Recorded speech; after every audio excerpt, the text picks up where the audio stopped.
Good morning, everyone. Welcome to NFT Art Talk live in the morning, where we talk about crypto updates, NFT updates, hot topics, and news. That's what we're here to do. We're here to talk to you guys about it this morning.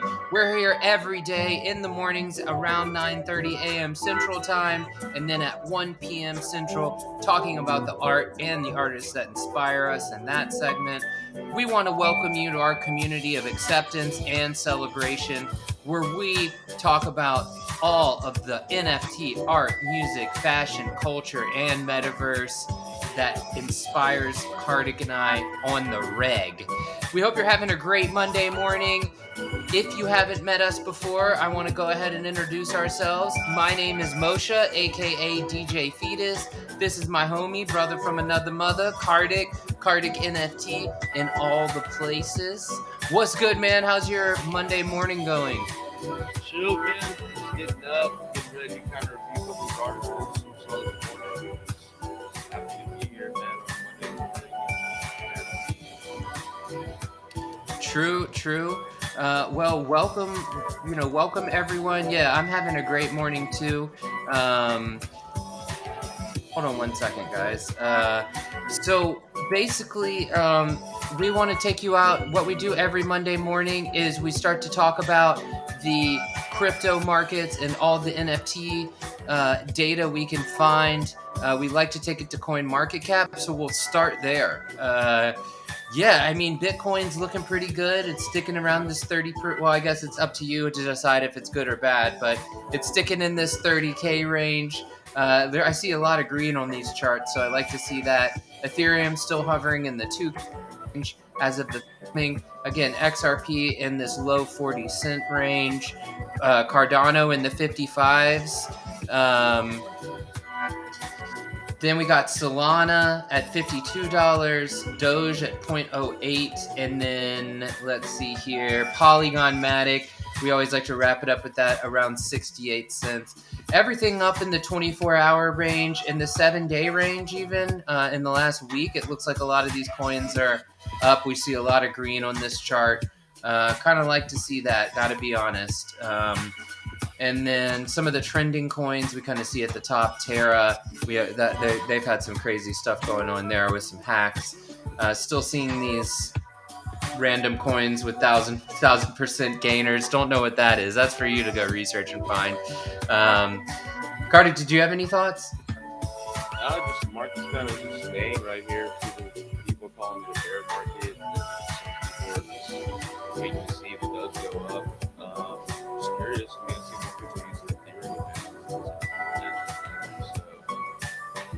kind of what the market is right now. Yeah, man. Yeah, it is what it is, right? Yeah, I'd like to see. Yeah, we'll see what happens with Ethereum. All right, let's keep it into some NFT land because we are here to talk about some NFTs. So we thought this was pretty interesting. Here, let me zoom in for you guys if I can. Boop, boop, boop, boop. There we go. Goblin Town, just jumping up here in 24-hour volume over Other Deeds and Bored Ape, all the Yuga projects. And Chimpers, another one. I mean, these are two that I've just, this is, I think, our 16th episode. So the last few weeks of looking at this every day, we can, see some new faces in here. I know we saw DJ Tunes in the top 10 last week. As Karthik was mentioning, VeeFriends around that VCon possibly jumping up. We didn't even see this guy in our top 15 last week. And VeeFriends 2, the next version of the VeeFriends. I know those just recently dropped also. Love seeing Murakami up here. And this is all 24-hour volume, folks. So if we kind of look at maybe estimated market cap, you'll see a different picture.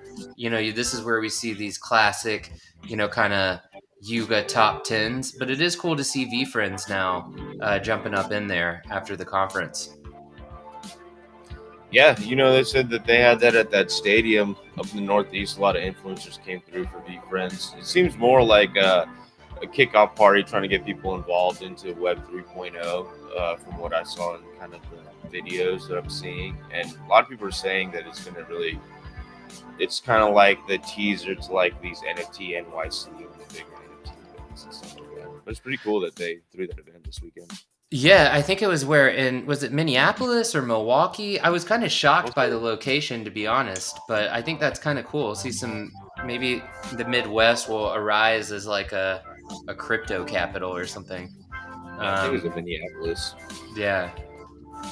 Yeah, I mean, man, Gary Vee has so much going on. I know the theme of it this year was a lot of Web3 stuff, but pretty interesting to follow him and what he's got going. Well, let's keep it going into some news. Karthik, you wanna talk to us about this first one? Yeah, so this article I found just kind of interesting as a musician. World's first NFT offering to feature Dave Bowie's Bowie World, first international celebrity metaverse. So Worlds Inc. a pioneer that developed the first 3D metaverse e-commerce platform technology crucial to interactive online multiplayer gaming technology.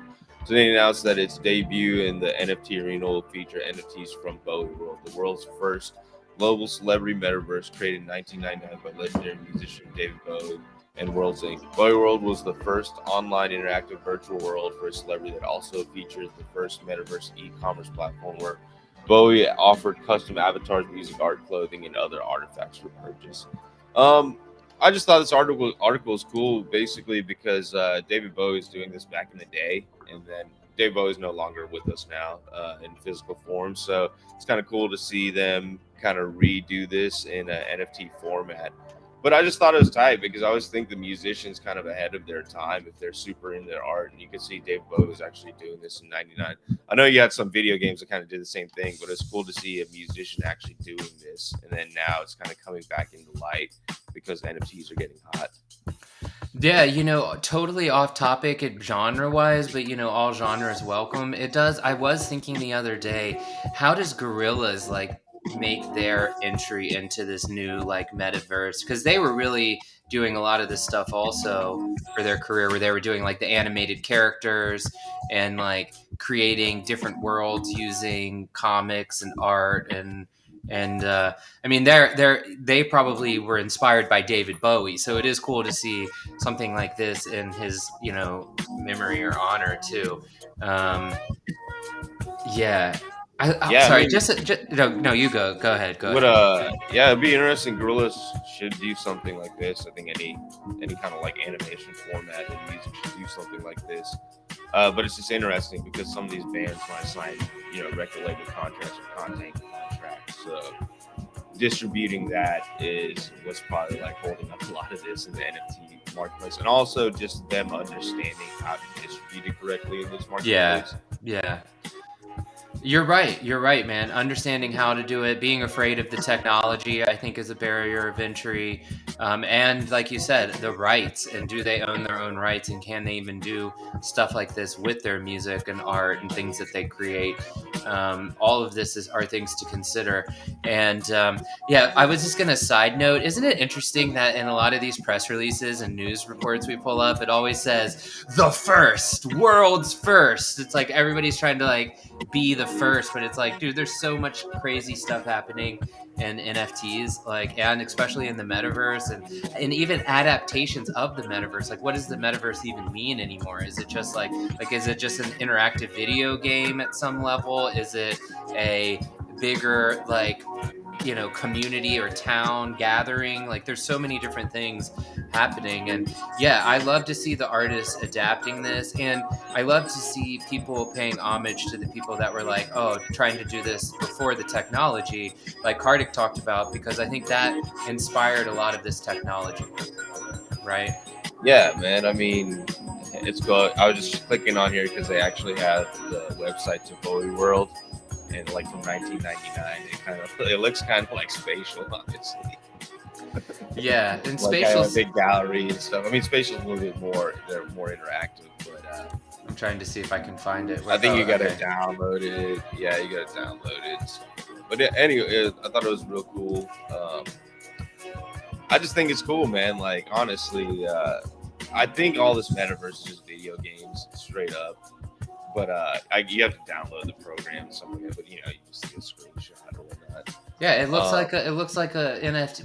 What these NFT galleries, right? right? Yeah, yeah. So it's just cool. Like you know, that's 1999. There's probably some people that weren't even born then, maybe watching this or in the NFT space. But just Yeah. cool to see that, man. You know, like I said, I think musicians are always ahead of their time. They're super into the art form. So just to see this is real cool because you know this is almost like 24, 25 years, 23 years. Maintained in its original vintage format, Right. accessible via PC, not Mac.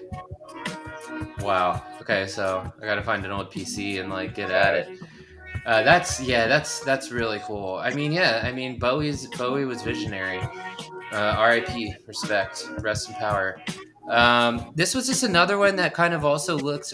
We think looks to the future.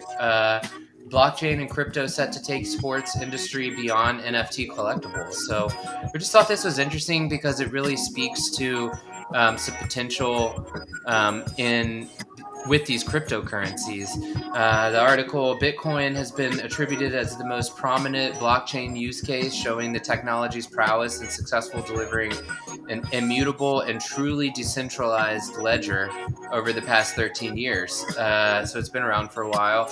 Then it goes on to talk about how Deloitte, one of the big four accounting firms, they did some studies on crypto to try to predict the future. They say a nexus will form around sports collectibles, ticketing, betting, and gaming. We are just beginning to see it being cryptocurrency's potential, as well as the new markets it could lead to. We could see fractional ownership of season tickets and suites, and a reinvention of the ticket resale process. And then the article goes into talking about how an Aussie media company is trying this with NBA fan engagement.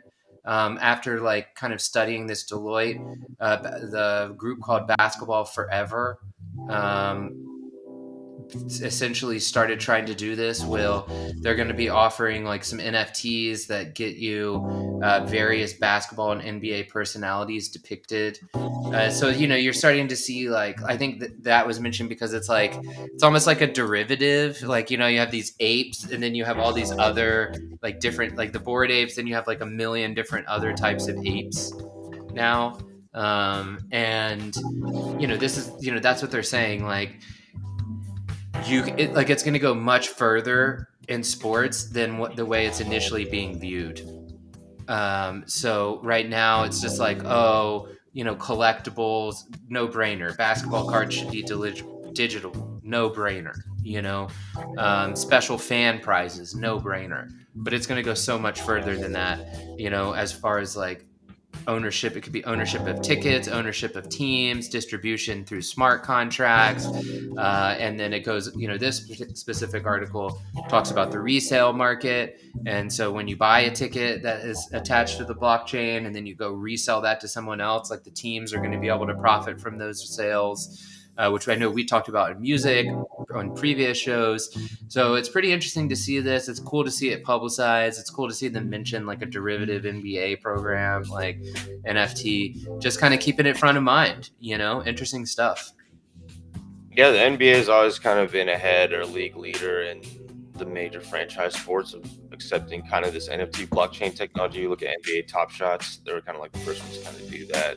And yeah, I see all sports kind of actually adopting all this because you could see in each arena or stadium, one, you have more of a fan base in that locale. So like for instance, like music shows and all that, you could have people buying bots and buying tickets all over the place. But now it's like, okay, it's like centered in that area. Basically, you might have some fans inside and outside that area, but now it makes more sense to kind of funnel that process and get that process real tight within those sports teams. And they're so big, and they have like season ticket holders, big sponsors too. So to greenlight these programs, I think it's going to be a little easier for them than some of these other, you know, big factions right now. Yeah, and at a minimum, when the bots go crazy on those tickets, like those since they're blockchain tickets, and they snatch them up and then go resell them, the original creator of the smart contract can say, "Oh, anytime you resell this, I get X percentage of the resale." You know what I mean? So like So the way people you can are really stop it is if you get 100% of the resale. exactly. So what if they say that, right? And Yeah. it's like, okay, you can buy the ticket, and then when you sell it, I'm taking all the profit. You're just selling it for me. That's fine, right? Who knows? Who knows? I wouldn't say that. I'd be like, dude, if you're doing the work, take some of the money. Let's go. Let's sell this show out, right? I mean, that's what everybody wants. All right. Regardless, you decide what you want. Kartik and I, we like to go there. Little alpha, little thoughts, little nuggets. Why not? Please don't forget to like and subscribe to the channel. Click that notification bell if you're with us on YouTube. If you've been viewing on Twitter, thanks for hanging out on Twitter. Don't forget to like and retweet the post. Give us a follow. We're about to be off air, so perfect timing. And as always, guys, all the links for everything that you saw on the screen today are in the description in YouTube. So if you're with us on YouTube, you can go down there and read these articles yourself. If you're not with us on YouTube, you can come to YouTube, subscribe to the channel, and then go see the links. We really appreciate all of you guys coming out and hanging out with us this morning. We hope that you have a great week. We hope that you're having a badass Monday and that you're doing it right. Big game tonight. Let's go. Wore my Heat gear to the show.